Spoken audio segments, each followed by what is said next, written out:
আজকের দিনে বিক্রি রেট কত সেটা আপনাকে দেখতে পারবে এমন জায়গায় টানাইতে হবে।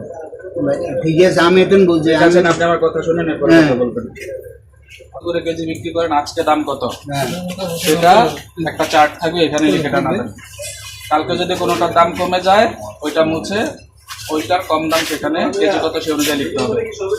ঠিক আছে, কারণ আপনার মূল্য তালিকা নাই, নেন সাক্ষী নেন। আমাদের নাই নাই, আপনি এই যে অপরাধ করেছেন সেটা স্বীকার করেন কিনা?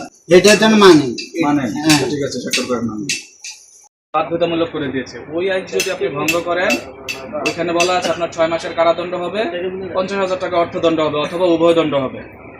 শক্ত আইন, ঠিক আছে। তা আপনার অনেক দিনের ধরে ব্যবসা, আপনি সেটা করেন নাই, করেছেন?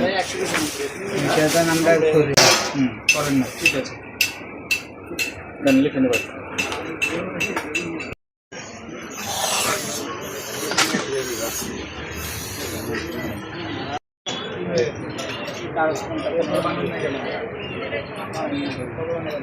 মূল্য তালিকা টানানো বাদ থাকে, সবাই কিন্তু জেল জরিমানার আওতাভুক্ত হবেন।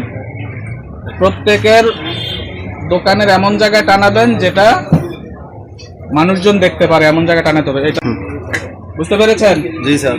সবাই মূল্য তালিকা এমন জায়গায় টানাবেন যেন মানুষ এটা সহজে দেখতে পারে, এবং প্রতিদিন ওই মূল্য তালিকা আপডেট করতে হবে।